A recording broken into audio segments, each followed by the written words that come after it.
Punjabi audio book YouTube channel सुन रहे सारे ਸਰੋਤਿਆਂ ਨੂੰ फतेह अर्ज करदी हाँ जी। वाहिगुरू जी का खालसा वाहिगुरू जी की फतेह। किताब कत्तक की विसाख भाग 6वां पन्ना नंबर 116। इस जन्म साखी का बहुता प्रचार क्यों होया? पहलों इसते कि मैं भाई बाले वाली जन्म साखी नूं सदा वास्ते छड्डां यह दस देना जरूरी समझदा हाँ कि इसका प्रचार इतना क्यों हो गया। मालूम हुंदा है कि सम्मत 1830 इसका लम्मा प्रचार नहीं होया क्योंकि बड़ी खोज करन तो केवल एक कापी सम्मत 1794 की लिखी हुई जंडियाले दे निरंजनिया पासों मिली है। होर किते भी इतनी पुरानी जन्म साखी नहीं मिली। सन 1800 तो लैके सन 1733 तक भी इसका कोई ऐसा प्रचार नहीं जापदा क्योंकि इसे स्वरूप दास जी भल्ले ने गुरु नानक देव जी की जन्म साखी लिखी है ते बिना एक बार भाई बाले का नाम आउण तो सारी जन्म साखी विच ही इस नाम का मुश्क नहीं पाया जाता। सम्मत 1862 विच मैलकम साहिब सिखां दा हाल लिखदा है, पर जिथे किते ओह किसी जन्म साखी का नाम लैंदा है ओह भाई मनी सिंह जी वाली जन्म साखी ही हुंदी है। ओह अंग्रेज़ां वल्लों सफीर बन के अमृतसर आया सी। सिख अवसर विच उसने कुछ कुछ जन्म साखियां सिख सरदारा पासों मंग लईआं अते एक निर्मला संत नौकर रख के उन्हां सारियां नूं विचारिया। जे भाई बाले वाली जन्म साखी उदों प्रचलित हुंदी तां जरूर ही उसदे हत्थ लग जांदी। इस तो भी मालूम हुंदा है कि सम्मत 1862 तक इस जन्म साखी का लम्मा प्रचार नहीं सी। हुण समा आउंदा है आराम दा। सिखां दे झगड़े भी मुक जांदे हन जो कई बरसां तो आपो विच चले आउंदे सन। हुण जन्म साखी दे बहुत उतारे होए अते वड्डे वड्डे गुरुद्वारियां विच इस दी एक एक कापी पहुंच गई। 1880 सम्मत विच भाई संतोख जी कवि ने नानक प्रकाश लिखिया जो अखर अखर भाई बाले वाली जन्म साखी नाल मिलदा है। इसने उस जन्म साखी की मशहूरी नूं होर भी वधा दिता। यह ही पहला समा है कि सिखां नूं इस जन्म साखी उत्ते शक पैण लग पए, पर शौक कि यह शक कुछ फायदा करन दी थां हानिकारक ही साबित होए। कवि जी ने यह तां लिख दिता कि यह जन्म साखी हंधालियां दे हथ चढ़ के असली जन्म साखी नहीं रही, पर नाल ही यह भी मान लिया कि इसनूं गुरु अंगद जी ने लिखवाया सी। बस पहली भुल साथों यह हुई जिसका नतीजा असी अज ताईं भुगत रहे हां। सिखां ने सोचा कि जेकर असी बाबा हंदाल दे नाम वालियां साखियां कढ छड्डांगे तद सानू गुरु अंगद देव जी की लिखवाई हुई निरोल जन्म साखी हथ आ जाएगी, पर इस विच उन्हां सख्त गलती खाधी। उन्हां 17 नूं तां कढ दिता जिन्हां विच हंदाल दा नाम सी, पर उन्हां साखियां नूं सच ही मान लिया जो उस नाम नूं विच पाण वास्ते कड़ियां गईयां सन। फल नूं वेला वेख के तोड़न की कोशिश की, पर यह ना विचारिया कि रुख नूं ही जड़ां तो पुट के सुट छड्डीए। मगरों आया समा छापे खाने का, इसने तां हद ही कर दिती। अगे तां किते किते कोई कापी सी, हुण सस्ती कीमत ते घर घर अपड़ा दित्तियां। पुरानी जन्म साखी तां कदे दी ही भुल चुकी सी। भाई मनी सिंह जी वाली जन्म साखी भी बहुत ना छपी। महिमा प्रकाश नूं किसे पुछिया ही ना, पर भाई बाले वाली जन्म साखी एडिशन उत्ते एडिशन दी छपदी गई, जिसदा सिट्टा यह होया कि लोक निश्चा करन लग पए जो इस जन्म साखी तो बिना होर कोई जन्म साखी दुनिया विच है ही नहीं। जेकर यह जन्म साखी छपदी ना तद यह कहा जा सकता है कि अज तक लोग इसका नाम भी ना जानते हुंदे। मेरा अपना निश्चा है ते इसनूं हर कोई अजमा सकता है कि जेकर छापे खाने वालियां जन्म साखियां नूं छड्ड के केवल लिखत दीयां जन्म साखियां दी ही टोल कीती जावे तां इन्हां दी गिणती 30 तो वध नहीं होवेगी। यह जन्म साखी ठप्पी किसने? भाई बाले वाली जन्म साखी की बाबत बहुत कुछ लिखा जा चुका है। दसना हुण केवल इतना ही बाकी है कि इसनूं बनाया किसने। आम आदमियों का ख्याल है कि इसनूं बनाया तो श्री गुरु अंगद देव जी ने सी, पर मगरों निरंजनिया ने इसनूं वधा के विगाड़ छड्डिया। पर मैं पिछे दस आया हाँ कि ऐसा होना उक्का ही असंभव है। गुरु अंगद देव जी की लिखवाई हुई जन्म साखी निरंजनिया दे हथ कदे नहीं लग सकती सी। नाल ही हुण यह भी सिद्ध किया गया है कि यह जन्म साखी गुरु गोबिंद सिंह जी के पिछले समय विच लिखी गई है। इसलिए इसके बनाउण वाले का पता कढ़न लई सानू गुरु अंगद देव जी के समय नूं छड्ड के किसी होर ही पासे ਖੋਜ ਕਰਨ ਦੀ ਲੋੜ ਹੈ। ਮੇਰਾ ਖਿਆਲ ਹੈ ਕਿ ਐਸੀ ਅਪਸ਼ਬਦਾਂ ਨਾਲ ਭਰੀ ਹੋਈ ਜਨਮ ਸਾਖੀ ਕਿਸੇ ਸਿੱਖ ਦੇ ਹੱਥੋਂ ਨਹੀਂ ਲਿਖੀ ਜਾ ਸਕਦੀ, ਭਾਵੇਂ ਮਗਰੋਂ ਆ ਕੇ ਸਿੱਖ ਇਸ ਨੂੰ ਇੱਜ਼ਤ ਦੀਆਂ ਨਜ਼ਰਾਂ ਨਾਲ ਵੇਖਣ ਲੱਗ ਪਏ ਅਤੇ ਅੱਜ ਤੀਕ ਇਸ ਨੂੰ ਮੰਨਦੇ ਹਨ, ਪਰ ਇਸ ਦਾ ਕਿਸੇ ਸਿੱਖ ਦੇ ਹੱਥੋਂ ਲਿਖਿਆ ਜਾਣਾ ਮੂਲੋਂ ਹੀ ਅਸੰਭਵ ਜਾਪਦਾ ਹੈ। ਲੋਕੀ ਆਖਦੇ ਹਨ ਕਿ ਇਸ ਜਨਮ ਸਾਖੀ ਨੂੰ ਵਿਗਾੜਿਆ ਨਿਰੰਜਣੀਆਂ ਨੇ ਹੈ। ਮੈਂ ਕਹਿੰਦਾ ਹਾਂ ਕਿ ਇਸ ਨੂੰ ਬਣਾਇਆ ਹੀ ਨਿਰੰਜਣੀਆਂ ਨੇ ਹੈ। ਇਹਨਾਂ ਤੋਂ ਹੋਰ ਕੋਈ ਇਸ ਨੂੰ ਲਿਖ ਹੀ ਨਹੀਂ ਸਕਦਾ ਸੀ। ਮੇਰਾ ਇਹ ਖਿਆਲ ਨਿਰਾ ਕਹਿਣ ਮਾਤਰ ਹੀ ਨਹੀਂ, ਇਸ ਗੱਲ ਦੇ ਸਿੱਧ ਕਰਨ ਵਾਸਤੇ ਮੈਂ ਨਿਰੰਜਣੀਆਂ ਦੀ ਬਾਬੇ ਹੰਧਾਲ ਦੀ ਪਰਚੀ ਵਿੱਚੋਂ ਹੀ ਸਬੂਤ ਪੇਸ਼ ਕਰਦਾ ਹਾਂ। ਬਾਬੇ ਹੰਧਾਲ ਦੀ ਪਰਚੀ ਤੇ ਭਾਈ ਬਾਲੇ ਵਾਲੀ ਜਨਮ ਸਾਖੀ ਦੇ ਆਪੋ ਵਿੱਚ ਮਿਲਦੇ ਲੇਖ। ਨਿਰੰਜਣੀਆਂ ਦੀ ਜਨਮ ਸਾਖੀ ਵਿੱਚੋਂ ਕੋਈ ਲੇਖ ਲਿਖਣ ਤੋਂ ਪਹਿਲਾਂ ਮੈਂ ਭਾਈ ਬਾਲੇ ਵਾਲੀ ਜਨਮ ਸਾਖੀ ਵਿੱਚੋਂ ਕੁਝ ਲੇਖ ਚੁਣਦਾ ਹਾਂ। ਸੱਚਖੰਡ ਧਿਆਨ ਵੇਲੇ ਗੁਰੂ ਜੀ ਅਤੇ ਮਰਦਾਨੇ ਦੀ ਗੱਲਬਾਤ ਇਸ ਤਰ੍ਹਾਂ ਕਰਾਈ ਗਈ ਹੈ। ਤਾਂ ਗੁਰੂ ਨਾਨਕ ਜੀ ਬੋਲਿਆ, ਮਰਦਾਨਿਆ, ਸਾਨੂੰ ਕਰਤਾਰ ਐਡਾ ਗੁਰੂ ਮਿਲਾਇਆ ਹੈ ਅਤੇ ਬਿਨਾਂ ਨਿਰੰਕਾਰ ਸਾਡੀ ਦ੍ਰਿਸ਼ਟ ਤਲੇ ਕੋਈ ਨਹੀਂ ਆਉਂਦਾ। ਅਤੇ ਮਰਦਾਨਾ, ਜੋ ਕਬੀਰ ਭਗਤ ਆਹਾ ਸੋ ਅਸਾਂ ਤੋਂ ਵੀ ਉਸ ਦਾ ਕਦਮ ਅੱਗੇ ਆਹਾ। ਅੱਗੇ ਕਬੀਰ ਜਿਹਾ ਭਗਤ ਕੋਈ ਨਹੀਂ ਹੋਇਆ। ਤਾਂ ਮਰਦਾਨੇ ਆਖਿਆ, ਤੁਸਾਂ ਤੋਂ ਵੀ ਕਬੀਰ ਵੱਧ ਹੋਇਆ। ਤਾਂ ਗੁਰੂ ਨਾਨਕ ਜੀ ਆਖਿਆ, ਮਰਦਾਨਾ, ਕਈ ਯੁੱਗ ਬੀਤਦੇ ਰਹੇ ਅਤੇ ਕਈ ਸਾਧ ਭਗਤ ਹੋ ਬੀਤੇ ਵੱਡੇ ਵੱਡੇ, ਪਰ ਨਿਰੰਕਾਰ ਦਾ ਦਰਸ਼ਨ ਦੇ ਵਿੱਚ ਕਿਸੇ ਨੂੰ ਨਾ ਹੀ ਹੋਇਆ। ਇੱਕ ਸੇ ਕਬੀਰ ਭਗਤ ਨੂੰ ਹੋਇਆ ਦਰਸ਼ਨ, ਇਸ ਵਾਸਤੇ ਕਬੀਰ ਵੱਡਾ ਭਗਤ ਹੈ। ਕਬੀਰ ਦੀ ਭਗਤੀ ਨਾਲ ਕਿਸੇ ਦੀ ਭਗਤੀ ਨਾ ਹੀ ਲੱਗਦੀ। ਅਤੇ ਮਰਦਾਨਾ, ਕਬੀਰ ਅਤੇ ਨਿਰੰਕਾਰ ਵਿੱਚ ਕੁਝ ਭੇਦ ਨਹੀਂ। ਤਾਂ ਮਰਦਾਨੇ ਪੁੱਛਿਆ, ਜੀ ਕਿਸੇ ਹੋਰਸ ਵੀ ਦੇਹ ਵਿੱਚ ਦਰਸ਼ਨ ਕੀਤਾ ਹੈ? ਤਾਂ ਗੁਰੂ ਨਾਨਕ ਜੀ ਕਹਿਆ, ਮਰਦਾਨਾ, ਹੋਰਸ ਕਿਸੇ ਨਹੀਂ ਕੀਤਾ, ਸਾਨੂੰ ਕਰਤਾਰ ਲਿਆਇਆ ਹੈ। ਤਾਂ ਮਰਦਾਨੇ ਆਖਿਆ, ਜੀ ਕਬੀਰ ਤੁਸਾਂ ਤੋਂ ਵੀ ਵੱਡਾ ਹੋਇਆ। ਫੇਰ ਗੁਰੂ ਨਾਨਕ ਜੀ ਕਿਹਾ, ਮਰਦਾਨਾ, ਅਸਾਂ ਵਿੱਚ ਕਾਈ ਕਸਰ ਰਹਿ ਗਈ ਹੋਈ, ਪਰ ਉਸ ਵਿੱਚ ਕਾਈ ਮੀਨ ਮੇਖ ਰਹੀ ਨਹੀਂ। ਤਾਂ ਫੇਰ ਮਰਦਾਨੇ ਕਹਿਆ, ਜੀ ਉਸ ਜਿਹਾ ਕੋਈ ਹੋਰ ਹੋਸੀ? ਤਾਂ ਗੁਰੂ ਨਾਨਕ ਜੀ ਆਖਿਆ, ਮਰਦਾਨਾ, ਇੱਕ ਜਟੇਟਾ ਹੋਸੀ ਅਸਾਂ ਤੋਂ ਪਿੱਛੋਂ, ਪਰ ਉਹ ਸਾਡੀ ਆਣ ਮਨ ਸੀ ਅਤੇ ਬਹੁਤ ਅਦਬ ਰੱਖ ਸੀ, ਪਰ ਸਾਡੀ ਦੇਹ ਛੁੱਟੇ ਤੋਂ 100 ਵਰਾ ਪਿੱਛੇ ਹੋ ਸੀ। ਫਿਰ ਮਰਦਾਨੇ ਪੁੱਛਿਆ, ਜੀ ਜੋ ਤੁਸਾਂ ਤੋਂ ਵੱਧ ਹੋਵੇਗਾ ਤਾਂ ਸਾਡੀ ਆਣ ਕਿਉਂ ਰੱਖੇਗਾ? ਤਾਂ ਫਿਰ ਗੁਰੂ ਨਾਨਕ ਜੀ ਆਖਿਆ, ਮਰਦਾਨਾ, ਇਸ ਵਾਸਤੇ ਮੰਨੇਗਾ ਜੋ ਗੁਰੂ ਸਾਨੂੰ ਮਿਲਿਆ ਹੈ ਸੋ ਉਸ ਨੂੰ ਉਹ ਮਿਲੇਗਾ ਗੁਰੂ। ਤਾਂ ਫਿਰ ਮਰਦਾਨੇ ਪੁੱਛਿਆ, ਜੀ ਕਿਹੜੇ ਥਾਏ ਕਿਹੜੇ ਮੁਲਕ ਹੋਵੇਗਾ?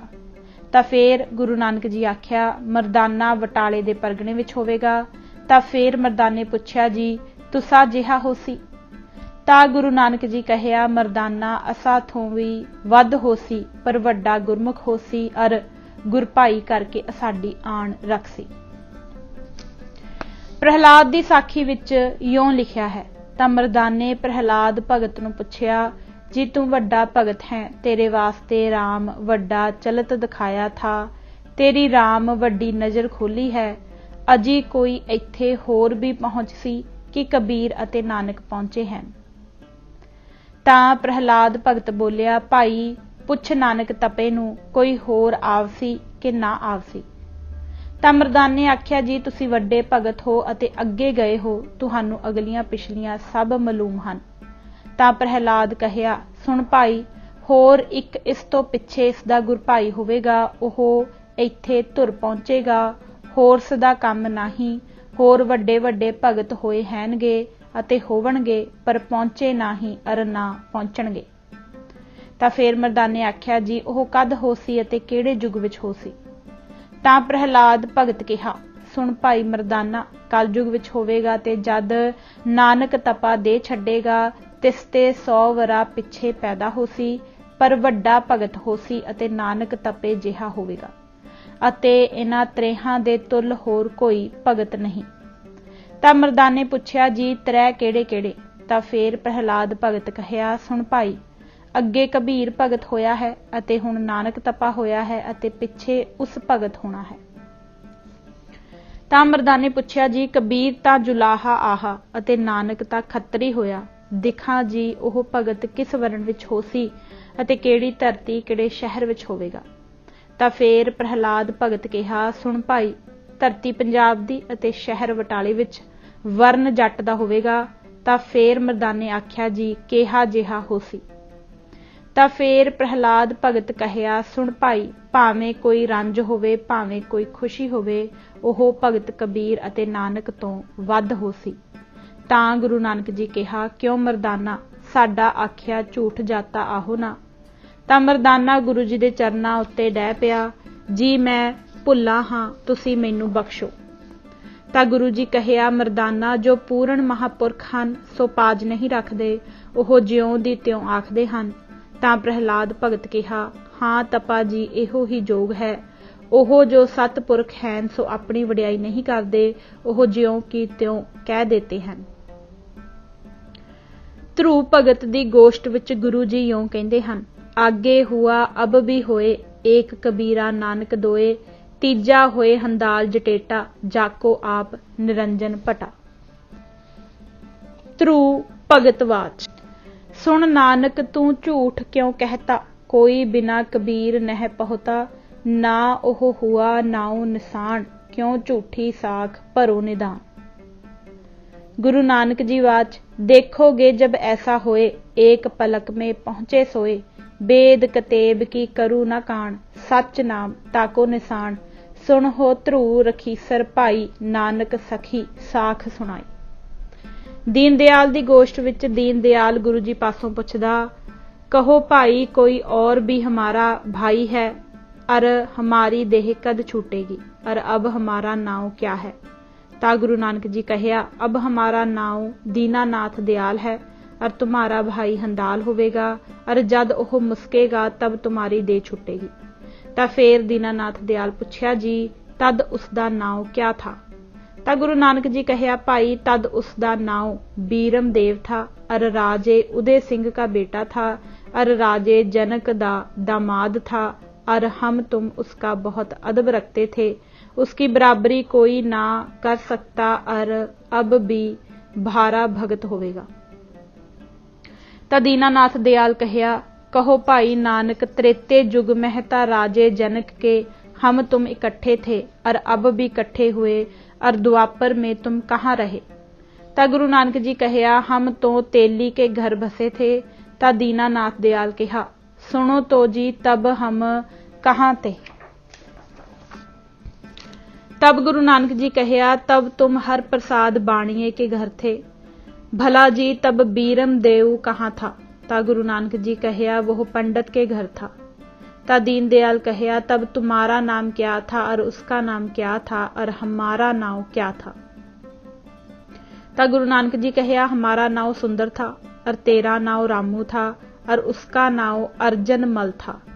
ता दीन दयाल कहया, चलो जी सभी निशा होई, भला हुआ पुरातन यार असनाओ मिले।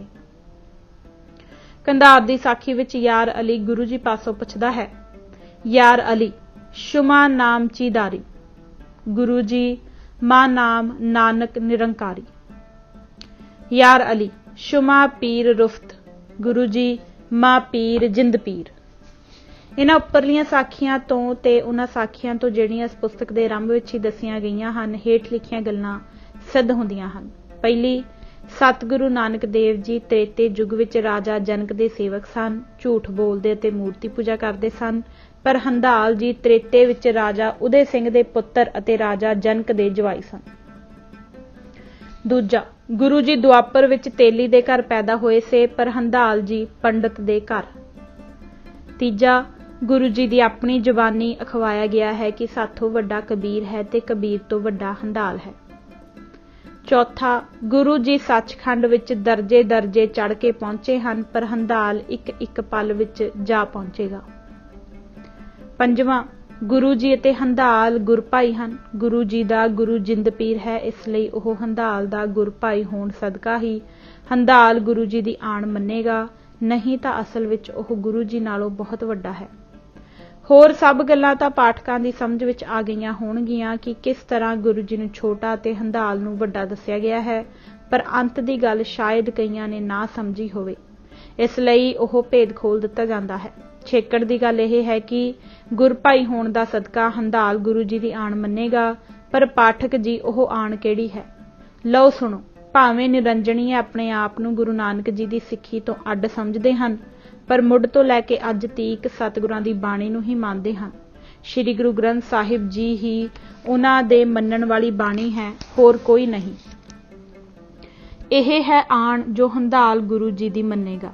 ਇਹ ਗੱਲ ਵਧੇਕ ਵਿਸਥਾਰ ਨਾਲ ਅੱਗੇ ਚੱਲ ਕੇ ਦੱਸੀ ਜਾਏਗੀ।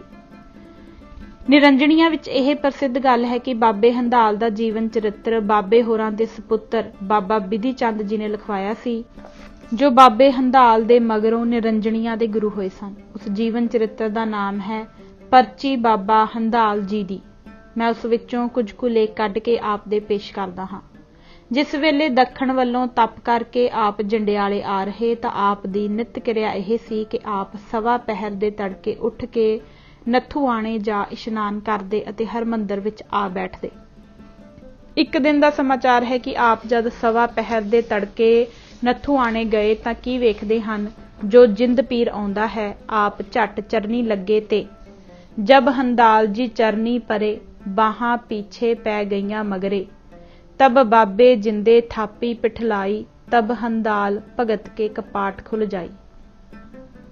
थापी दे के जिंद पीर यों कहंदा है, प्रथमे सेवक में नानक कीना, अमृत प्याला तिसको दीना। जब नानक सेवक भयो हमारा, तब ही पायो प्रभ करतारा। दुतिये हंदाल सेवक तू मेरो, सुन हंदाल हम गुरु तेरो। यह हाथ मेरे मान सको नाही लागो, तुमरे पिंडे हंदाल अब लागो। जब नानक को हम सेवक था कीना, तब तिसको भी नहीं हाथ लगीना। बड़ो गुर भाई है नानक तेरा, प्रथमे वह सेवक हुआ मेरा। भगत विखेतु बड़ो हंदाल, तुम हर एको भय गोपाल। जद जिंद पीर जी आदृष्ट होए गए तो हंदाल जी ने विचारिया, नमस्कार हम यही करूंगा, टेक मत्था हथ मगर धरूंगा। जो जिंदा पीर ने थापी दिती सी उस दियां पंजे उंगलां पिठ उत्ते रहियां। हंदाल जी विखाउण किसे नूं नहीं, नहाउण अते सौण लगे गल कुड़ता रखण। हुण आण मन्नण दी सुणो। जद बाणी बहुत कही हंदाल, तब ही आए नानक लाल। कहे नानक सुन बात हंदाल, भगत तुम्हारी भई ऊंच गोपाल। क्या हुआ जे हन बड़ो गुर भाई, तै तो है बड़ी भगत कमाई। भगत बिखे तो तुमरी सूरा, हंदाल दास तू साधु पूरा। त्रेते बिखे जब था जनक गोबिंद, तब तिसके हम तुम थे दो मसंद। 96 करोड़ थी तिसकी संगत, तब 96 थे हम तिसके मसंदक। मेरा नाओ गोवर्धन तेरो चीरम देव, तब करते दो जनक की सेव। तब भी हम तुम भये गुर भाई, कहो नानक सुन हंदाल गुसाई। तब जनक भगत था गुरु हमारा, कहे नानक सुन हंदाल प्यारा। जब सारो जुग ओही गयो बीत, तब द्वापर चढ़े बीत गए त्रेत। तब हंदाल तू पांडव अर्जन, कृष्ण राम का सखा तू हरजन। होर सुनो। एक बार बाबे हंदाल जी ने परमेश्वर अगे बेनती की कि होर महात्मा तां संतां नूं मिलण वास्ते खास उन्हां दी जगह उत्ते जांदे हन, जिस तरह गुरु नानक जी पहाड़ां ते टापूआं विच उन्हां दे मिलण वास्ते फिरदे रहे हन, पर तुसीं ऐसी किरपा करो कि ओह मैनूं मेरे घर आके मिलण। करतार ने स्वीकार किया ते भगत बाबा हंदाल जी नूं मिलण आए। जितने नाम भगत माल जां पुराणां विचों मिल सकदे हन, सब इस साखी विच हन। 999 नदी, 42 जुग, 33 करोड़ देवता, 9 नाथ, 84 सिद्ध, इंद्र चंद सूरज तारा गण सब आए। इस सारी गिनती विच गुरु साहिबां दे नाम भी आउंदे हन। यथा बजीद पठान अरशेख फरीद, आए धार मन माहे अकीद। अंगद अमरदास रामदास, अर्जन भेट भिजाई हथदास। एक सिरे पाऊ रुपए पंजा, अर्जन भेजा मुरादू बंदा। जद सब सृष्ट बाबे हंदाल होरां नूं मिल चुकी तां अंत नूं आप भगवंत जी भी बाबे होरां दे दर्शन नूं आए। आउंदियां ही फड़ के गल नाल लाया। बाबे होरां ने एक काफी भेट कीती। होर सुणो। बिधि चंद लिखदे हन, तब प्रभ जी ने यह बिद कही, बड़ो भगत हंदाल मोरा तू ही। अवर भगत हैं बहुत हमारे, तुम हंदाल मुझ लागत प्यारे। हंदाल तुम करी भगत अपारे, कऊ और भगत नहीं भुल तुम्हारे। तू धन हंदाल धन जन्म तुम्हारा, तू मुझको लागत बहुत प्यारा। एक कबीर अर एक तू ही हंदाल, तुमरे ऊपर हम होए कृपाल। कबीर हंदाल मेरे भगत बडेरे, मुझे प्यारे लगत तुम ही वडेरे। कहे प्रभु जी सुन हंदाल प्यारे, तू सिर भगतां के भगत हमारे। कहे प्रभु जी सुन भगत हंदाल, हम तुम एको भय गोपाल। जैसा हम तैसा है, हम तुम मैं कऊ भेद ना पाए। गुप्त मैल यह प्रभु करायो, अवर लोक कै नहीं दिखायो। इस साखी विच तां प्रभु ने कहिया है कि हम तुम एको भय गोपाल, पर कांजू देव दी कुश्ती विच जद आप उसनूं ढा लैंदे हन तां आप इस तरह आखदे हन, मैं प्रभु जी, मैं ही गोपाल, मैं ही हर जी, मैं ही हंदाल। इन्हां उतलियां साखियां तो पाठकां नूं मालूम हो गया होवेगा कि किस तरह सतगुरु जी नूं नीवां अते हंदाल नूं ਉੱਚਾ ਕਰਨ ਦੀ कोशिश की गई है। ਇੱਥੋਂ ਤੀਕ ਹੰਦਾਲ ਨੂੰ ਵਧਾਇਆ ਹੈ ਕਿ ਪਰਮੇਸ਼ਵਰ ਦੇ ਦਰਬਾਰ ਹੀ ਭਜਾ ਦਿੱਤਾ ਹੈ। ਇਹ ਦੱਸਣ ਦੀ ਲੋੜ ਨਹੀਂ ਕਿ ਜੋ ਗੱਲਾਂ ਭਾਈ ਬਾਲੇ ਵਾਲੀ ਜਨਮ ਸਾਖੀ ਵਿੱਚ ਹਨ ਉਹ ਬਾਬੇ ਹੰਦਾਲ ਦੀ ਪਰਚੀ ਵਿੱਚ ਹਨ। ਇਸ ਕਰਕੇ ਭਾਈ ਬਾਲੇ ਵਾਲੀ ਜਨਮ ਸਾਖੀ ਲਿਖਣ ਵਾਲਾ ਬਿਨਾਂ ਨਿਰੰਜਣੀਆਂ ਤੋਂ ਹੋਰ ਕੋਈ ਨਹੀਂ ਹੋ ਸਕਦਾ। ਪਰ ਦੋ ਗੱਲਾਂ ਧਿਆਨਯੋਗ ਹਨ। ਇੱਕ ਤਾਂ ਕਬੀਰ ਜੀ ਨੂੰ ਗੁਰੂ ਜੀ ਤੋਂ ਵੱਡਾ ਮੰਨਣਾ ਅਤੇ ਦੂਜੇ ਹੰਦਾਲ ਦਾ ਤ੍ਰੇਤੇ ਵਿੱਚ ਵੀ ਗੁਰੂ ਜੀ ਦਾ ਗੁਰਭਾਈ ਹੋਣਾ। ਕਈ ਸੱਜਣ ਖਿਆਲ ਕਰਦੇ ਹਨ ਕਿ ਭਾਈ ਬਾਲੇ ਵਾਲੀ ਜਨਮ ਸਾਖੀ ਵਿੱਚ ਜੋ ਕਬੀਰ ਜੀ ਦੀ ਬਹੁਤ ਉਸਤਤ ਕੀਤੀ ਹੋਈ ਹੈ, ਇਸ ਲਈ ਇਹ ਕਿਸੇ ਕਬੀਰ ਪੰਥੀਏ ਦੀ ਚਲਾਕੀ ਹੈ, ਪਰ ਅਸਲ ਵਿੱਚ ਇਉਂ ਨਹੀਂ ਹੈ। ਨਿਰੰਜਣੀਆਂ ਦੀ ਜਨਮ ਸਾਖੀ ਵਿੱਚ ਹੀ ਇਹ ਸਪਸ਼ਟ ਤਰੀਕੇ ਨਾਲ ਮੰਨਿਆ ਹੋਇਆ ਹੈ ਕਿ ਕਬੀਰ ਸਾਰਿਆਂ ਭਗਤਾਂ ਨਾਲੋਂ ਵੱਡਾ ਸੀ ਬਿਨਾਂ ਬਾਬੇ ਹੰਦਾਲ ਦੇ। ਇਸ ਲਈ ਇਹ ਸ਼ੱਕ ਕਰਨਾ ਕਿ ਇਸ ਜਨਮ ਸਾਖੀ ਵਿੱਚ ਕਬੀਰ ਪੰਥੀਆਂ ਦਾ ਹੱਥ ਹੈ, ਮੂਲੋਂ ਹੀ ਬੋਦਾ ਖਿਆਲ ਹੈ। ਦੂਜੀ ਗੱਲ ਇਸ ਤੋਂ ਵੀ ਵੱਧ ਕੇ ਅਚਰਜ ਵਾਲੀ ਹੈ। ਜਨਮ ਸਾਖੀ ਵਿੱਚ ਤਾਂ ਇਉਂ ਲਿਖਿਆ ਹੈ ਕਿ ਤ੍ਰੇਤੇ ਯੁੱਗ ਵਿੱਚ ਗੁਰੂ ਜੀ ਰਾਜਾ ਜਨਕ ਦੇ ਸੇਵਕ ਸਨ, ਮੂਰਤੀ ਪੂਜਦੇ ਅਤੇ ਝੂਠ ਬੋਲਦੇ ਸਨ, ਪਰ ਇਸ ਪਰਚੀ ਵਿੱਚ ਲਿਖਿਆ ਹੈ ਕਿ ਤ੍ਰੇਤੇ ਵਿੱਚ ਗੁਰੂ ਜੀ ਅਤੇ ਹੰਦਾਲ ਗੁਰਭਾਈ ਸਨ ਅਤੇ ਦੋਵੇਂ ਰਾਜਾ ਜਨਕ ਦੇ ਮਸੰਦ ਸੇ। ਇਸ ਤੋਂ ਸਿੱਧ ਹੁੰਦਾ ਹੈ ਕਿ ਪਰਚੀ ਲਿਖਣ ਵਾਲੇ ਨੇ ਤਾਂ ਅਜੇ ਕੁਝ ਲਿਹਾਜ਼ ਕੀਤਾ ਹੈ, ਪਰ ਜਨਮ ਸਾਖੀ ਲਿਖਣ ਵਾਲੇ ਨੇ ਦੋਵੇਂ ਤੋੜ ਮੋੜ ਦਿੱਤੀਆਂ ਹਨ। ਇੱਕ ਨੂੰ ਅਸਮਾਨੇ ਚੜਾ ਦਿੱਤਾ ਹੈ ਤੇ ਇੱਕ ਨੂੰ ਆਪਣੇ ਨੀਚ ਖਿਆਲ ਅਨੁਸਾਰ ਪਤਾਲ ਪਹੁੰਚਾ ਦਿੱਤਾ ਹੈ। ਨਿਰੰਜਣੀਆਂ ਦੀਆਂ ਜਨਮ ਸਾਖੀਆਂ ਇਸ ਗੱਲ ਨੂੰ ਮੰਨਦੀਆਂ ਹਨ ਕਿ ਬਾਬਾ ਹੰਦਾਲ ਸੰਮਤ 1705 ਵਿੱਚ ਸਮਾਏ।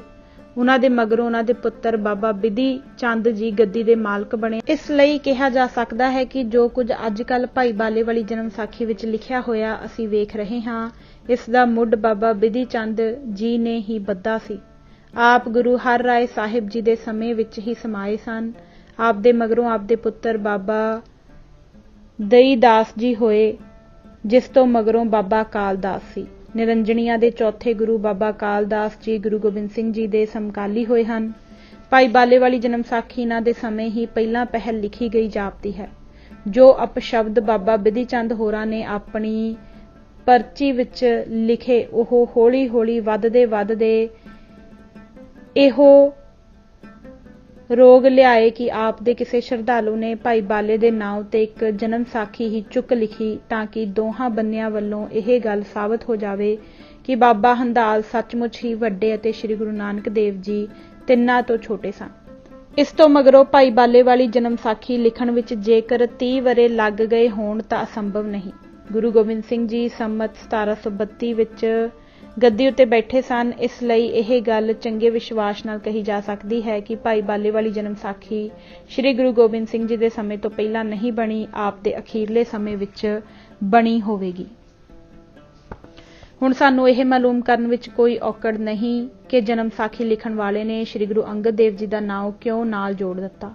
ਉਸ ਨੂੰ ਆਪਣੇ ਘਰ ਦਾ ਹੀ ਖਿਆਲ ਰਿਹਾ ਹੋਵੇਗਾ ਕਿ ਜਿਸ ਤਰ੍ਹਾਂ ਬਾਬਾ ਬਿਧੀ ਚੰਦ ਦੂਜੇ ਥਾਂ ਸਨ ਜਿਨ੍ਹਾਂ ਨੇ ਪਰਚੀ ਲਿਖਵਾਈ ਸੀ, ਇਸੇ ਤਰ੍ਹਾਂ ਗੁਰੂ ਅੰਗਦ ਦੇਵ ਜੀ ਨੂੰ ਜਨਮ ਸਾਖੀ ਲਿਖਵਾਉਣ ਵਾਲੇ ਬਣਾ ਦਿਓ, ਕਿਉਂਕਿ ਉਹ ਵੀ ਦੂਜੇ ਥਾਂ ਹੀ ਹਨ।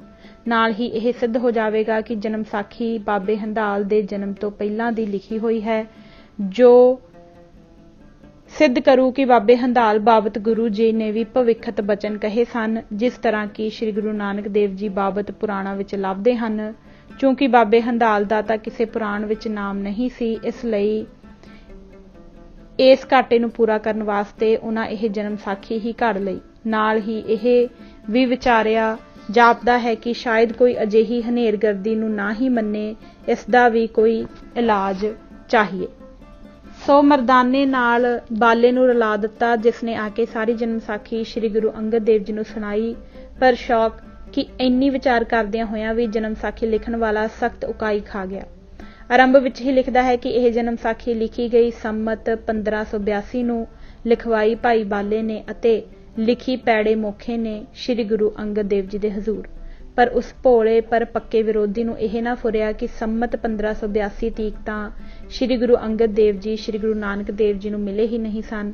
ਨਾਲੇ ਆਦ ਸਤਿਗੁਰੂ ਜੀ ਤਾਂ ਜੋਤੀ ਜੋਤ ਸਮਾਏ ਸੰਮਤ 1596 ਵਿੱਚ। ਸ੍ਰੀ ਗੁਰੂ ਅੰਗਦ ਦੇਵ ਜੀ 14 ਵਰ੍ਹੇ ਪਹਿਲਾਂ ਹੀ ਕਿੱਥੋਂ ਜਨਮ ਸਾਖੀ ਲਿਖਾਣ ਲੱਗ ਪਏ।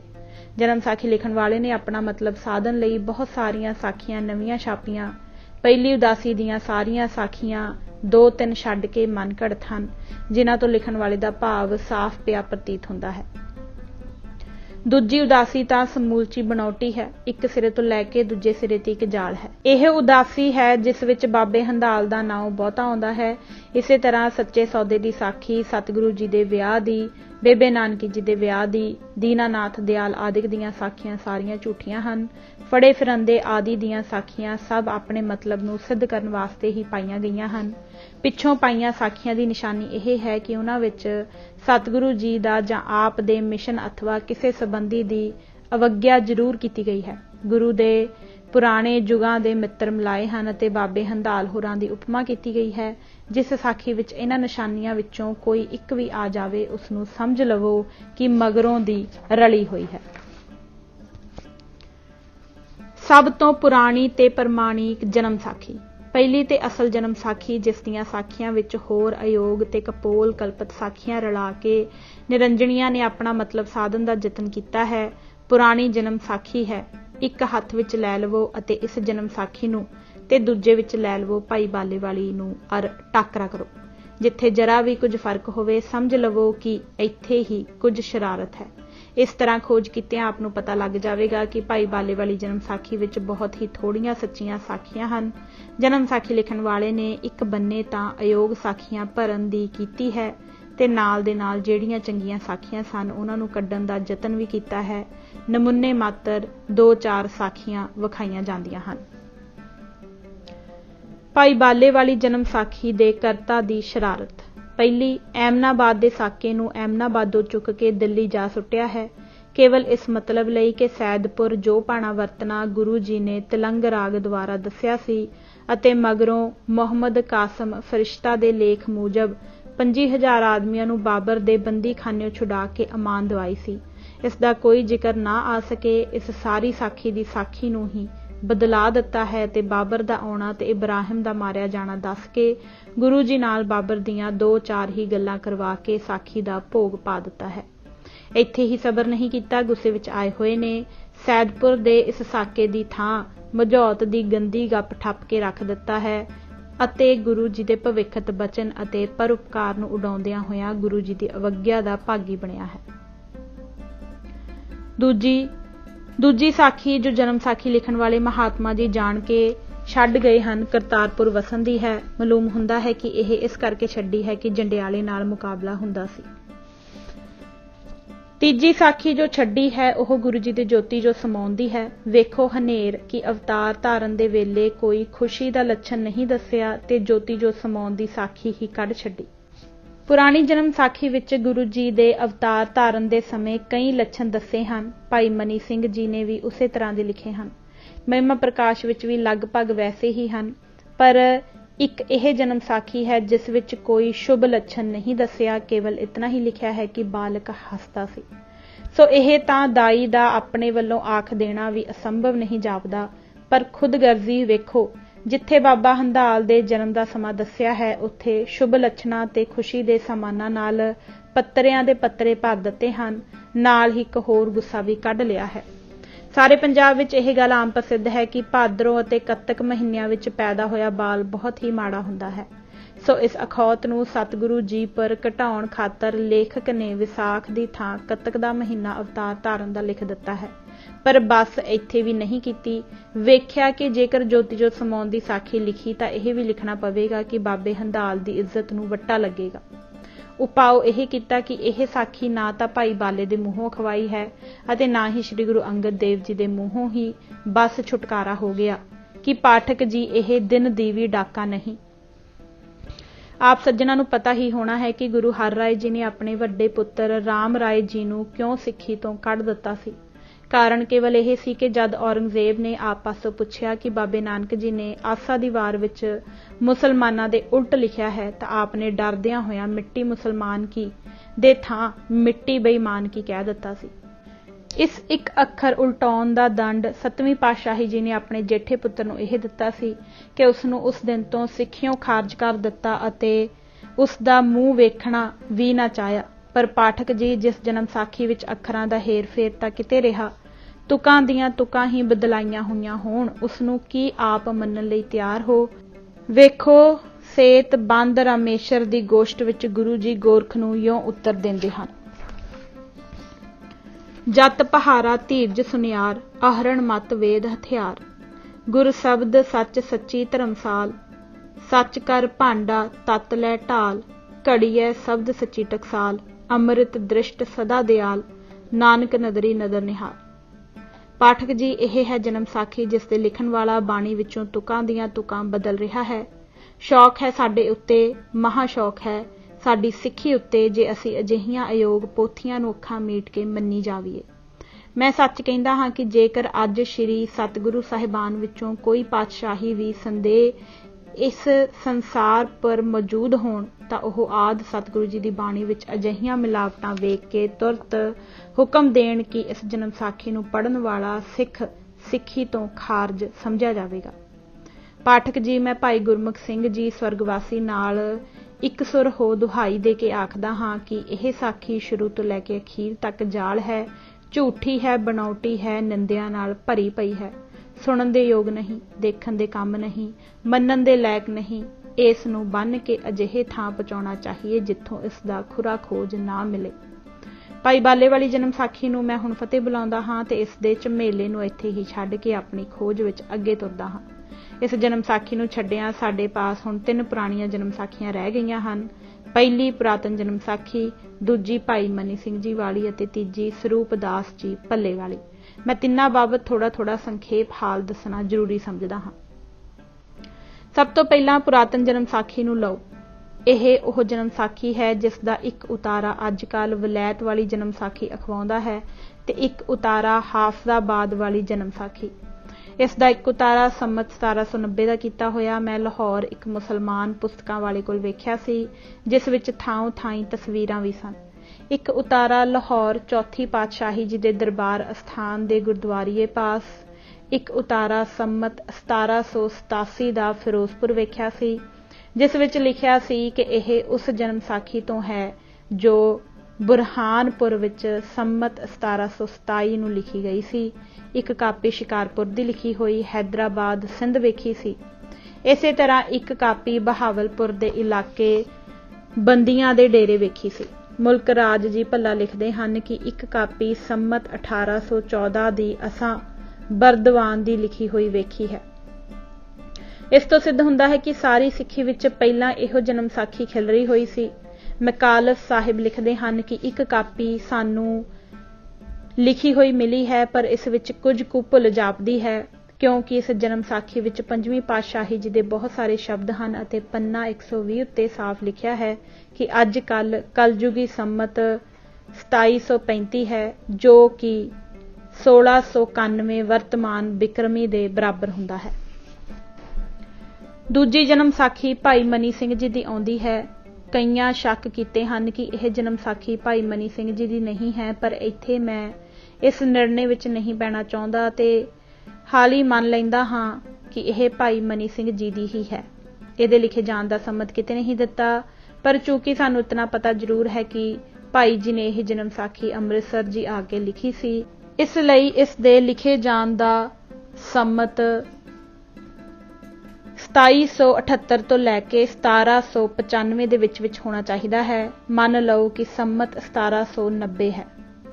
ਸੋ ਇਸੇ ਦੇ ਆਰੰਭ ਵਿੱਚ ਜੋ ਲਿਖਿਆ ਹੈ ਕਿ ਛੋਟੇ ਮੇਲ ਵਾਲਿਆਂ ਨੇ ਗੁਰੂ ਨਾਨਕ ਜੀ ਦੀ ਸਾਖੀ ਵਿੱਚ ਅਣਹੋਂਦੀਆਂ ਜੁਗਤਾਂ ਰਲਾ ਦਿੱਤੀਆਂ ਹਨ, ਇਹ ਸੈਨਤ ਭਾਈ ਬਾਲੇ ਵਾਲੀ ਜਨਮ ਸਾਖੀ ਵੱਲ ਹੀ ਜਾਪਦੀ ਹੈ, ਜਿਸ ਦੇ ਲੇਖਕ ਨੇ ਪੁਰਾਤਨ ਜਨਮ ਸਾਖੀ ਨੂੰ ਵਿਗਾੜ ਕੇ ਨਵੀਂ ਅਯੋਗ ਸਾਖੀ ਘੜ ਲਈ ਸੀ।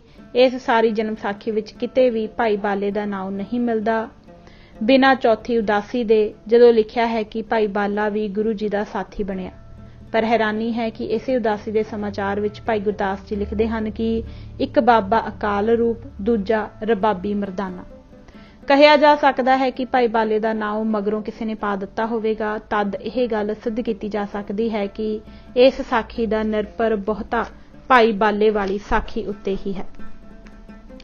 ਇਸ ਤੋਂ ਅੱਗੇ ਸਰੂਪ ਦਾਸ ਜੀ ਦਾ ਸਮਾਂ ਆਉਂਦਾ ਹੈ। ਆਪ ਭੱਲੇ ਸਾਹਿਬਜ਼ਾਦੇ ਅਤੇ ਗੋਇੰਦਵਾਲ ਸਾਹਿਬ ਦੇ ਵਸਨੀਕ ਸਨ। ਇਹ ਦੱਸਿਆਂ ਪਾਠਕਾਂ ਨੂੰ ਚੰਗਾ ਪਤਾ ਲੱਗ ਜਾਵੇਗਾ ਕਿ ਆਪ ਬਾਬਾ ਸੁਮੇਰ ਸਿੰਘ ਜੀ ਦੇ ਬਾਬੇ ਸਨ। ਆਪ ਨੇ ਮਹਿਮਾ ਪ੍ਰਕਾਸ਼ ਸੰਮਤ 1833 ਵਿੱਚ ਪੂਰਾ ਕੀਤਾ ਸੀ। ਆਰੰਭਿਆ ਕਦੋਂ ਸੀ, ਇਸ ਦਾ ਕੁਝ ਪਤਾ ਨਹੀਂ। ਸਤਿਗੁਰੂ ਨਾਨਕ ਜੀ ਦਾ ਬਿਰਤਾਂਤ ਸੰਮਤ 1747 ਵਿੱਚ ਪੂਰਾ ਹੁੰਦਾ ਹੈ। ਗੁਰੂ ਨਾਨਕ ਜੀ ਦੇ ਬਿਰਤਾਂਤ ਲਈ ਆਪ ਨੇ ਪੁਰਾਤਨ ਜਨਮ ਸਾਖੀ ਨੂੰ ਹੀ ਲਿਆ ਹੈ, ਪਰ ਪਿਛਲੇ ਹਿੱਸੇ ਦੇ ਸਮਾਚਾਰ ਆਪਣੀ ਯਾਦ ਤੋਂ ਲਿਖੇ ਹਨ।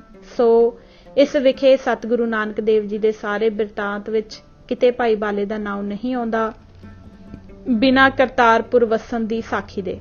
ਸੋ ਵੀ ਇੱਕੋ ਵਾਰ ਹੈ ਯਥਾ ਪ੍ਰਭ ਸ਼ਰਦਾ ਦੇਖ ਮਨਜੂਰ ਯਹ ਕਰਾ, ਕਰਤਾਰਪੁਰ ਨਾਮ ਚੱਕ ਕਾ ਤਰਾ, ਧਰਮਸਾਲ ਹਵੇਲੀ ਤਹਾਂ ਬਣਾਈ, ਮਾਤਾ ਜੀ को लिया बुलाई, बूढ़ा रंधावा सतगुर को मिला, प्रीतवंत सेवक अत भला, बाला संधु सेवक निका, भाग्यर्थ सुखदाई जी का। ਸਾਰੀ ਸਾਖੀ ਵਿੱਚ ਕੇਵਲ ਇੱਕ ਵਾਰ ਇੱਥੇ ਹੀ ਭਾਈ ਬਾਲੇ ਦਾ ਆਉਂਦਾ ਨਾਉ ਹੈ, ਹੋਰ ਥੇ ਕਿਤੇ ਨਹੀਂ। ਗੁਰੂ ਜੀ ਦੇ ਉਦਾਸੀ ਨੂੰ ਜਾਣ ਬਾਬਤ ਇਸ ਤਰ੍ਹਾਂ ਲਿਖਿਆ ਹੈ। ਮਰਦਾਨਾ ਢਾਡੀ ਲੀਨਾ ਸੰਗ, ਸੰਜੋਗ ਪੁਰਾਤਨ ਮਿਲਿਓ ਭੰਗ, ਤਬ ਸਤਗੁਰ ਜੀ ਕੀਆ ਪਿਆਨਾ, ਆਗੇ ਪ੍ਰਭ ਪੀਛ ਮਰਦਾਨਾ। ਇਸ ਤੋਂ ਸਾਫ਼ ਸਿੱਧ ਹੁੰਦਾ ਹੈ ਕਿ ਕਿਸੇ ਉਦਾਸੀ ਵੇਲੇ ਵੀ ਭਾਈ ਬਾਲਾ ਗੁਰੂ ਜੀ ਦੇ ਨਾਲ ਨਹੀਂ ਸੀ। ਪਰ ਹੈਰਾਨੀ ਹੈ ਕਿ ਸਰੂਪ ਦਾਸ ਜੀ ਆਪ ਹੀ ਗੁਰੂ ਅੰਗਦ ਦੇਵ ਜੀ ਦੇ ਇਸ ਸ਼ੌਕ ਦਾ ਕੋਈ ਗੁਰੂ ਜੀ ਦੀਆਂ ਸਾਖੀਆਂ ਸੁਣਾਵੇ ਹਾਲ ਲਿਖਦੇ ਇਹ ਲਿਖ ਦਿੰਦੇ ਹਨ। ਪਹੁੰਚਿਓ ਆਏ ਤਹਾਂ ਬਾਲਾ ਸੰਧੂ, ਫਿਰਿਓ ਸੰਗਦ ਸੰਤਰ ਪ੍ਰੇਮੀ ਬੰਧੂ। ਪਰ ਜੋ ਹੈਰਾਨੀ ਇਹਨਾਂ ਦੋਹਾਂ ਲੇਖਾਂ ਨੂੰ ਪੜ੍ਹ ਕੇ ਹੁੰਦੀ ਹੈ, ਉਹ ਝਟਪਟ ਹੀ ਜਾਂਦੀ ਰਹਿੰਦੀ ਹੈ ਜਦ ਸਾਨੂੰ ਇਸ ਗੱਲ ਦਾ ਪਤਾ ਲੱਗਦਾ ਹੈ ਕਿ ਮਹਿਮਾ ਪ੍ਰਕਾਸ਼ ਦਾ ਆਰੰਭ ਤਾਂ ਬਨਾਰਸ ਵਿੱਚ ਹੋਇਆ ਸੀ, ਪਰ ਸਮਾਪਤੀ ਸ਼੍ਰੀ ਅੰਮ੍ਰਿਤਸਰ ਜੀ ਆ ਕੇ ਹੋਈ ਸੀ। ਬਨਾਰਸ ਭਾਈ ਬਾਲੇ ਵਾਲੀ ਜਨਮ ਸਾਖੀ ਤਦ ਤੀਕ ਅਪੜੀ ਨਹੀਂ ਸੀ, ਉੱਧਰ ਸੀ ਤਾਂ ਕੇਵਲ ਪੁਰਾਤਨ ਜਨਮ ਸਾਖੀ ਹੀ ਸੀ। ਸੋ ਉਸ ਦੇ ਆਸਰੇ ਹੀ ਸਰੂਪਦਾਸ ਜੀ ਲਿਖਦੇ ਗਏ। ਪਰ ਜਦ ਅੰਮ੍ਰਿਤਸਰ ਜੀ ਆਏ ਤਾਂ ਇੱਥੇ ਭਾਈ ਬਾਲੇ ਦਾ ਚਰਚਾ ਸੁਣਿਆ, ਸੋ ਇੱਕ ਥਾਂ ਆਪ ਨੇ ਉਸ ਦਾ ਨਾਮ ਵੀ ਟਾਂਕ ਦਿੱਤਾ ਤੇ ਦੂਜੀ ਪਾਤਸ਼ਾਹੀ ਜੀ ਦੇ ਬਿਰਤਾਂਤ ਵਿੱਚ ਸਪਸ਼ਟ ਲਿਖ ਦਿੱਤਾ ਕਿ ਭਾਈ ਬਾਲਾ ਗੁਰੂ ਜੀ ਦੇ ਨਾਲ ਫਿਰਦਾ ਰਿਹਾ ਅਤੇ ਅੰਤ ਵੇਲੇ ਉਸ ਨੇ ਗੁਰੂ ਅੰਗਦ ਦੇਵ ਜੀ ਪਾਸ ਆ ਕੇ ਪੈੜੇ ਮੋਖੇ ਦੀ ਹੱਥੀ ਜਨਮ ਸਾਖੀ ਲਿਖਵਾਈ। ਇੱਕ ਜਨਮ ਸਾਖੀ ਜੋ ਵੈਰੋਵਾਲ ਦੇ ਮੰਜੀ ਨਸ਼ੀਨਾ ਭਾਈ ਮਾਣਕ ਚੰਦ ਜੀ ਮੁਰਗਾਈ ਦੀ ਸੰਤਾਨ ਪਾਸ ਹੈ, ਉਹ ਸੰਮਤ 1475 ਦੀ ਲਿਖੀ ਹੋਈ ਸੁਣੀਦੀ ਹੈ। ਸੰਮਤ ਤਾਂ ਉੱਤੇ ਕੋਈ ਨਹੀਂ ਦਿੱਤਾ ਹੋਇਆ, ਪਰ ਜ਼ਬਾਨੀ ਸੁਣੀਦਾ ਹੈ ਕਿ ਇਤਨੇ ਕੁ ਵਰੇ ਇਸ ਨੂੰ ਲਿਖੀ ਨੂੰ ਹੋਏ ਹਨ। ਇਹ ਸਾਰੀ ਦੀ ਸਾਰੀ ਮਹਿਮਾ ਪ੍ਰਕਾਸ਼ ਦੇ ਆਸਰੇ ਲਿਖੀ ਗਈ ਹੈ। ਇੱਕ ਸਾਖੀ ਇਸ ਵਿੱਚ ਭਾਈ ਬਾਲੇ ਦੀ ਹੈ। ਇੱਕ ਓਂਕਾਰ ਸਤਿਗੁਰੂ ਜੀ ਦੇ ਪ੍ਰਗਟ ਹੋਣ ਦੇ ਦਿਨ ਦਾ ਨਿਰਣਾ। ਹੁਣ ਅਸਾਂ ਵੇਖਣਾ ਹੈ ਕਿ ਇਹ ਸਾਰੀਆਂ ਸਾਖੀਆਂ ਸ੍ਰੀ ਗੁਰੂ ਨਾਨਕ ਦੇਵ ਜੀ ਦੇ ਅਵਤਾਰ ਧਾਰਨ ਦੇ ਦਿਨ ਦੀ ਬਾਬਤ ਕੀ ਦੱਸਦੀਆਂ ਹਨ। ਅਸੀਂ ਸਾਰੀਆਂ ਨੂੰ ਇੱਕ ਇੱਕ ਕਰਕੇ ਲੈਂਦੇ ਹਾਂ। ਪੁਰਾਤਨ ਜਨਮ ਸਾਖੀ ਵਿੱਚ ਇਸ ਤਰ੍ਹਾਂ ਲਿਖਿਆ ਹੈ। ਸੰਮਤ 1525 ਬਾਬਾ ਨਾਨਕ ਜਨਮਿਆ, ਵੈਸਾਖ ਮਾਹੇ, ਤਿਤੀਆ ਚਾਨਣੀ ਰਾਤ, ਅੰਮ੍ਰਿਤ ਵੇਲਾ ਪਹਰ ਰਾਤ ਰਹਿੰਦੀ ਕੋ ਜਨਮਿਆ। ਭਾਈ ਮਨੀ ਸਿੰਘ ਜੀ ਵਾਲੀ ਜਨਮ ਸਾਖੀ ਵਿੱਚ ਲਿਖਿਆ ਹੈ। ਸੰਮਤ 1526 ਵਿਸਾਖ ਮਾਸ ਸ਼ੁਕਲ ਪੱਖ ਤਿਤਰੀ ਅਤੀ ਥਸਵਾ ਪਹਰ ਰਾਤ ਰਹਿੰਦੀ। ਸ਼੍ਰੀ ਗੁਰੂ ਨਾਨਕ ਜੀ ਨੇ ਅਵਤਾਰ ਧਾਰਿਆ। ਮਹਿਮਾ ਪ੍ਰਕਾਸ਼ ਵਿੱਚ ਲਿਖਿਆ ਹੈ। ਹਰ ਭਇਓ ਅਵਤਾਰ ਨਿਰੰਜਨੀ, ਸੰਤ ਰੂਪ ਤਨ ਧਾਰ, ਕਾਰਨ ਤਾਰਨ ਜਗਤ ਕੋ कर है भगत प्रचार। धन देश धन नगर सो धन बरन कुल सोए। धन समा धन मात पिता संत जन्म ग्रह होए। सम्मत बिक्रम निरप को 15 सहस 25। वैसाख सुदी थित तीज को धरो संत बप ईस। वैरोवाल वाली जन्म साखी विच यों लिखिया है, तलवंडी राय भोए भट्टी की बाबे नानक जन्म लिया। कालू खत्तरी जात वेदी के घर जन्म लिया। संमत 1526 कलयुग विच बाबा नानक नाउ धराया। अपना पंथ चलाया। वैसाख मह ते दिन तीज चाननी रात अमृत वेला पहर रात रहिंदी जन्म। इन्हां चौहां ही जन्म साखियां तो सिद्ध हुंदा है कि सतगुरु जी दे आगमन दा देह विसाख सुदी 3 संमत 1526 है, कत्तक पूर्णमाशी नहीं। पिछे दसिया ही गया है कि कत्तक पूर्णमाशी केवल भाई बाले वाली जन्म साखी विच लिखिया है अथवा जां उन्हां जन्म साखियां विच जो अज कल इस जन्म साखी दे आसरे बणियां हन। यह भी दस दिता गया है कि किस तरह निरंजनियां ने गुरु जी पर दूषण आरोपे हन। एक जतन यह भी उन्हां दा सी कि विसाख सुदी 3 दी थां अवतार धारण दा दिन कत्तक पूर्णमाशी कर दिता जावे। इस जतन वेले उन्हां दे चित्त विच पंजाब दा ओह प्रसिद्ध भरम जरूर मौजूद जापदा है जो हेठ लिखे अनुसार है। जिस इस्त्री दे भादरों जां कत्तक विच बालक जन्मे उसनूं घरों कढ दिंदे हन। बहुते तां उसनूं घरों कढ के ब्राह्मण नूं संकल्प कर दिंदे ते फेर मुੱਲ दे के उस पासों लै लैंदे हन ते इस तरह करन नाल उस बालक दी अशुभता चली गई मन लैंदे हन। सो ज्यों-ज्यों इस जन्म साखी दा रिवाज पैंदा गया, इहो महीना मन्नीदा गया ते हुण जद गुरपुरब मनाए जाण लगे तां आद सतगुरु जी दे प्रगट होण दा गुरपुरब भी कत्तक पूर्णमाशी नूं ही मनाया जाना प्रवृत्त हो गया। गुरपुरब मनाने मुੱਢ ਤੋਂ ही तुरे आउंदे सन, पर महाराजा रणजीत सिंह जी दे वेले इन्हां दा मनाना बहुत घट गया। जेकर किते कोई गुरपुरब मनाया जांदा सी तां केवल ਵੱਡੇ ਵੱਡੇ गुरुद्वारिਆਂ विच। ਪਹਿਲਾਂ गुरपुरब गुरु जी दा विसाख विच ही मनाया जांदा सी। कत्तक दा रिवाज मैकालिफ साहिब दे कथन अनुसार ਗਿਆਨੀ संत सिंह जी ने पाया है। मिस्टर मैकालिफ कारण यह दसदे हन कि कत्तक पूर्णमाशी नूं राम तीर्थ दा मेला होण करके सारे सिख उधर चले जांदे सन। सो उधरों हटाउण वास्ते ਗਿਆਨੀ जी ने कत्तक पूर्णमाशी नूं आद सतगुरु जी दे प्रगट होण दा गुरपुरब मनाउणा आरंभ दिता। बस फेर की सी, उदों तां राज दे जोर यह रिवाज पा लिया, पर अज यह पुराना नज़र आ रहा है। 1925 दी ही गल है कि श्री ननकाणे साहिब कत्तक पूर्णमाशी नूं गुरपुरब मनाउणा आरंभ होया। उस तों पहिलां इस दिन नूं उत्थे कोई जाणदा भी नहीं सी। 60 ਕੁ ਵਰੇ इसे तरह होर लंघ गए तां लोकी आखण लग पैणगे जो यह गुरपुरब ਮੁੱਢ ਤੋਂ ही कत्तक पूर्णमाशी नूं ननकाणे साहिब मनाया जांदा रहा है। जिस तरह अजकल ਗਿਆਨੀ संत सिंह जी दे चलाए हुए गुरपुरब नूं सब पुरातन ही मन रहे हैं। कत्तक दी बाबत चौखा लिखिया गया है। हुण असीं विसाख वल आउंदे हां। भाई गुरदास जी दे इस कथन तो कि कुर्बानी तिना गुर सिखां भाए भगत गुरपुरब करंदे साफ सिद्ध हुंदा है कि गुरु के सिख भाई साहिब जी दे समय गुरपुरब मनाउंदे हुंदे सन। उन्हीं ही दिनी पुरातन जन्म साखी लिखी गई सी। इस लई इस जन्म साखी दे लिखण वाले नूं घट तो घट इतना पता जरूर ही होवेगा कि सिख गुरपुरब किस दिन ते किस महीने मनाउंदे अते उसने जन्म साखी विच ओह ही दिन लिखिया होवेगा। हुण विचारन दी गल है कि ओह दिन ठीक होया जो गुरु जी वेले मनाया जांदा सी जां ओह दिन जिहड़ा असीं अज कल तो बना बैठे हां। किड्डी आश्चर्यता दी गल है कि सिख हो के असीं गुरु जी दे गुरपुरबां नूं छड्डी अते अपने मन घड़त दिनां नूं मनाई जांदे हां। भाई गुरदास जी दी बाणी तो भी इहो सिद्ध हुंदा है कि गुरु जी दे अवतार धारण दा दिन विसाख दा ही है। सतगुर नानक प्रगटिया मिटी धुंद जग चानण होआ। ज्यों कर सूरज निकलिया तारे छिपे अंधेर पलोआ। सिंह बुके मिरगावली भन्नी जाए न धीर धरोआ। जिथे बाबा पैर धरे पूजा आसन थापण सोआ। सिद्ध आसन सब जगत दे नानक आद मतेजे कोआ। घर घर अंदर धर्मसाल होवै कीर्तन सदा विसोआ। बाबे तारे चार चक, नौ खंड पृथ्वी सच्चा ढोआ, गुरमुख कल विच प्रगट होआ, होवे कीर्तन सदा विसोआ। तुक तो साफ सिद्ध है कि गुरपुरब गुरु जी दा विसाख विच ही मनाया जांदा सी, कत्तक विच नहीं। सारिਆਂ नालों वड्डी दलील जो गुरु जी दे विसाख विच प्रगट होण दी साडे पास है ਉਹ ਇਹ है, इस गल नूं सारे ही मानते हैं जो श्री गुरु जी ने 70 वरे 5 महीने ते 7 दिन सच्ची पातशाही की।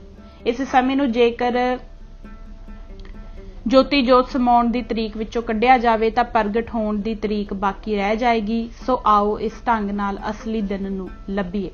अजकल दीआं जन्म साखियां विच श्री गुरु जी दे ज्योति जोत समाउण दी तरीक अस्सू सुदी 10 संमत 1596 दित्ती है, पर पुराणियां जन्म साखियां विच असू सुदी 10 है, अर्थात दोहां तरीकां विच 15 तिथां दा फर्क है।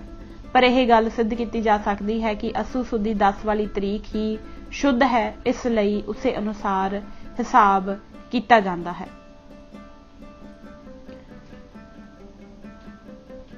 चेत सुदी 1 तो गिणिया असू सुदी 10 तक 6 महीने 9 दिन बनते हैं। चेत सुदी 1 विच 2 दिन ते 1 महीना वधाया विसाख सुदी 3 बनती है, जिस तो सिद्ध होया कि सतगुरु जी विसाख सुदी 3 संमत 1526 नूं प्रगट होए सन। जेकर ज्योति जोत समाउण दी तरीक असुवदी 10 मन्नी जाए तां प्रगट होण दी तरीक विसाख सुदी 3 निकलती है, पर कत्तक पूर्णमाशी किसी तरह नहीं हो सकती। यह अजिहा मोटा ते सरल लेखा है कि इसनूं हर कोई समझ सकता है अते अपने आप सोच सकता है कि कत्तक पूर्णमाशी किसी तरह भी ठीक सिद्ध नहीं हो सकती अते हर तरह विसाख सुदी 3 ही सिद्ध हुंदी है। हुण भावें चंगी तरह यह सिद्ध हो गया है कि असली गुरपुरब दा दिन विसाख सुदी 3 ही है, पर जी अजे भी छड्डण नूं नहीं चाहुंदा, यह ख्याल करके कि जेकर कोई निक्की जिही गल भी कत्तक दे पक्ष दी छड्ड दित्ती गई तां भलके फेर पुआड़ा पएगा। इसलिए उन्हां सारियां गल्लां नूं इत्थे ही मुका लेना चंगा होवेगा। भावें इस वेले तीक कत्तक पूर्णमाशी संबंधी कोई अजिहा पहलू नहीं रहा जिस उत्ते पूरी पूरी बहस ना की गई होवे, पर अजे भी भाई गुरदास जी की बाणी विच दा एक कबित रह गया है जो अणजाण नूं जरूर ही धोखा दे सकता है। ओह कबित यह है, कारतक मास रुत सरत पूर्णमाशी, 8 जाम 60 घड़ी आज तेरी बारी है, अवसर अभीच बहु नायक की नायिका हुए, रूप गुण जोबन संघार अधिकारी है, चातर चतर पाठ सेवक सहेली 60, संपदा समग्री सुख सहज सचारी है, सुंदर मंदर शुभ लगन संजोग भोग, जीवन जन्म धन प्रीतम प्यारी है। इन्हां कवितां विचों पहले दी पहली पंक्ति बेशक टपला देण वाली है, पर जे चौहां कविता नूं इकट्ठा करके पढ़ीए तां साफ प्रगट हो जाता है कि भाई गुरदास जी की आशा इत्थे केवल श्रृंगार रस दा निरूपण है। होर देखो, पहली तुक कारतक मास रुत सत पूर्णमाशी, छेकड़ले कवित दी पहली तुक सोबत सरद निस जगमग जोत रस नाल के ही मिलती है। मालूम हुंदा है कि इन्हां कवितां दा बिना श्रृंगार रस दे होर किधरे संबंध नहीं। पर इसका दूजा पहलू भी वेख लवीए। जद असीं इस खास कवित तो पहला कवित पढ़ते हाँ तां गल होर दी होर बन जाती है। भावें गूढ़ी विचार कीतियां यह साफ सिद्ध हो जाता है कि 345वें कवित दा 344वें कवित नाल कोई संबंध नहीं, पर जेकर 845वें कवित नालों इस तो पिछले 3 कवित छड्ड के इस तो पहला कवित 344 इस दे नाल पढ़िया जावे तां निरसंदेह यह मनना पवेगा कि भाई गुरदास जी का भाव इन्हां कवितां विच सतगुरु जी के अवतार तो ही है। वह पहला कवित यों है, निरंकार निराधार निराहार निर्विकार, अजोनी अकाल अपरंपार अभेव है, निर्मोह निर्वैर निर्लेप निर्दोख निर्भय निरंजन अबर पर अभेव है, अभिगत अगम अगोचर अगाध बोध अच्युत अलख अत अछल अछेद है, बिस्मय बिस्म आश्चर्य में आश्चर्य अद्भुत परमपुत गुरुदेव है। ਇਸ ਤੋਂ ਸਿੱਧ ਹੋ ਗਿਆ ਹੋਊ ਕਿ ਜੇਕਰ 345ਵਾਂ ਕਬਿੱਤ ਪਹਿਲੇ ਕਬਿੱਤਾਂ ਨਾਲੋਂ ਰਲਾਇਆ ਜਾਵੇ ਤਦ ਇਸ ਦਾ ਭਾਵ ਇਹੋ ਸਮਝਿਆ ਜਾਊ ਕਿ ਗੁਰੂ ਜੀ ਦੇ ਅਵਤਾਰ ਧਾਰਨ ਵੱਲ ਸੈਨਤ ਕਰਦਾ ਹੈ। ਪਰ ਜੇਕਰ ਪਿਛਲਿਆਂ ਨਾਲ ਰਲਾ ਕੇ ਪੜ੍ਹਿਆ ਜਾਵੇ ਤਾਂ ਨਿਰਸੰਦੇਹ ਇਸ ਵਿੱਚੋਂ ਸ਼ਿੰਗਾਰ ਰਸ ਦੀ ਖੁਸ਼ਬੂ ਪਈ ਆਉਂਦੀ ਹੈ।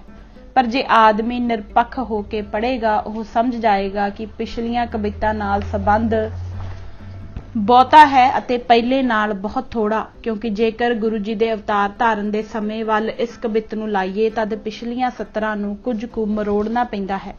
ਪਰ ਜੇਕਰ ਸ਼ਿੰਗਾਰ ਰਸ ਵੱਲ ਲਾਈਏ ਤਾਂ ਇਸ ਤਰ੍ਹਾਂ ਦੀ ਕੋਈ ਖੇਚਲ ਨਹੀਂ ਕਰਨੀ ਪੈਂਦੀ, ਆਪ ਤੋਂ ਆਪ ਹੀ ਸਮਝ ਆਉਂਦੀ ਜਾਂਦੀ ਹੈ। ਨਾਲ ਹੀ ਇਹ ਗੱਲ ਵੀ ਹੈ ਕਿ ਕੱਤਕ ਮਹੀਨਾ ਹਰ ਤਰ੍ਹਾਂ ਖੰਡਨ ਕੀਤਾ ਜਾ ਚੁੱਕਾ ਹੈ ਅਤੇ ਹਰ ਪਾਸੋਂ ਵਿਸਾਖ ਦਾ ਮਹੀਨਾ ਹੀ ਅਵਤਾਰ ਧਾਰਨ ਦਾ ਸਿੱਧ ਹੋ ਚੁੱਕਾ ਹੈ। ਇਸ ਲਈ ਇਹੋ ਠੀਕ ਜਾਪਦਾ ਹੈ ਕਿ ਇਸ ਕਵਿਤ ਦਾ ਸੰਬੰਧ ਪਿਛਲੀਆਂ ਕਵਿਤਾਂ ਨਾਲ ਹੋਵੇਗਾ, ਪਹਿਲਿਆਂ ਨਾਲ ਨਹੀਂ। ਹੁਣ ਜਦ ਕਿ ਨਿਰਸੰਦੇਹ ਸਿੱਧ ਹੋ ਚੁੱਕਾ ਹੈ ਕਿ ਸ੍ਰੀ ਗੁਰੂ ਨਾਨਕ ਦੇਵ ਜੀ ਦੇ ਪ੍ਰਗਟ ਹੋਣ ਦੀ ਤਾਰੀਖ ਵਿਸਾਖ ਸੁਦੀ 3 ਹੈ, ਮੈਂ ਇਹ ਚੰਗਾ ਸਮਝਦਾ ਹਾਂ ਕਿ ਵਿਸਾਖ ਦੇ ਟੇਵੇ ਨੂੰ ਚੰਗੀ ਤਰ੍ਹਾਂ ਵੇਖ ਲਿਆ ਜਾਵੇ ਕਿ ਇਹ ਕਿੱਥੋਂ ਤੀਕ ਠੀਕ ਹੈ।